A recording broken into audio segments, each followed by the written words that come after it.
In place of the defiant speeches, the sombre strains of Beethoven now ring out over Independence Square. This revolution is moving into a new phase. But amidst the flowers and the children's tributes, flashes of something more sinister. Groups of armed men strut through the square with dubious iconography.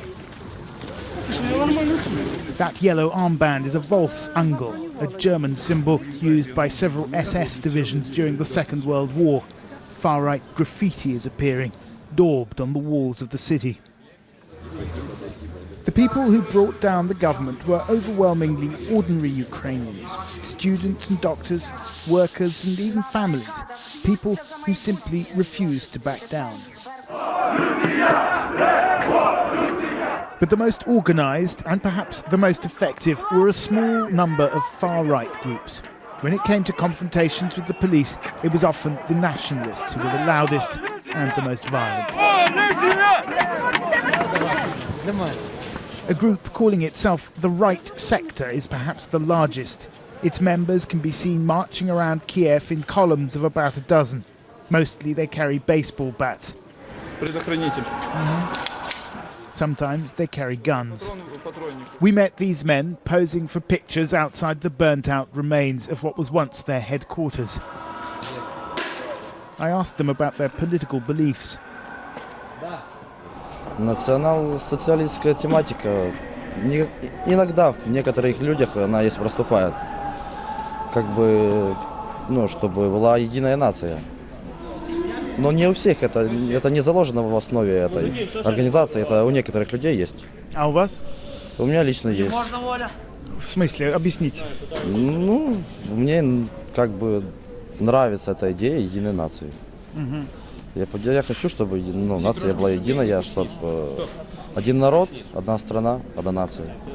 А это подразумевается что? Как бы, чтобы чистая нация. Не то, что там, как бы у Гитлера как было, в своем роде немножко, маленько, но было, чтобы своя нация. What about the East, I asked? What about Crimea, where many Ukrainians feel close historical ties to Russia? Кому нравится Россия, пусть едут в Россию. Украина только для украинцев. Police have largely disappeared from the streets of Kiev. Law and order is maintained by so-called self-defense groups. Not all hold extreme views, but those who do are often shy of the cameras. We got a late-night phone call from another group known as C14, inviting us to meet their leader at their new base. It turned out to be the former headquarters of the Communist Party, now occupied by the far right. It's our general mission to totally ruin chains that connect our country with the imperial power from the past. And that being Russia?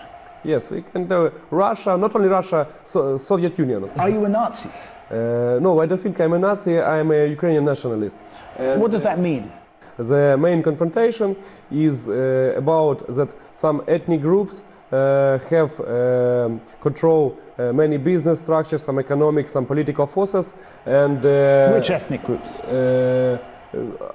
Russians and Jews and the Poles. It may be some non-Ukrainian group control a huge percent of some economic or political power. And of course, in this situation, Ukrainian people have some tension between it, and it causes conflicts.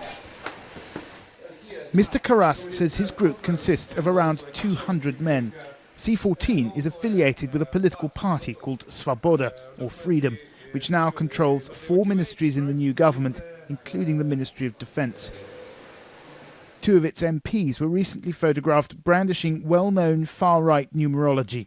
88 stands for the 8th letter of the alphabet, HH, Heil Hitler. We, as Svoboda, in no way espouse Nazism. In fact, we fight against Nazism. For us, Nazism and communism are two sides of the same coin. Those are both totalitarian ideologies which destroyed the Ukrainian nation in the 20th century and fought against Ukrainians and killed millions of Ukrainians. The fervour of the revolution is beginning to fade now. People are starting to move on. But it's clear that it was the radical groups who kept up the pressure on Viktor Yanukovych, and many of them feel that this really is their victory. The question is, how much power will that give the far right in the new Ukraine? Ukrainian politics is in a state of flux. Different groups are jostling for position. Left-wing activists have also taken control of some government buildings, but it's the right that appears to be coming out on top. When the fighting started, they started to attract more and more young people, and then not only young people, but all kinds of persons. Where they were marginal, regarded as marginal previously, now they are seen as being at the core of the protest, and therefore at the core of those who now have a popular legitimacy to make decisions. With their anti-Russian rhetoric, events in Crimea will almost certainly play into the hands of the nationalists. No one knows exactly how strong they are in terms of numbers, but the influence of the far right in Ukraine is growing.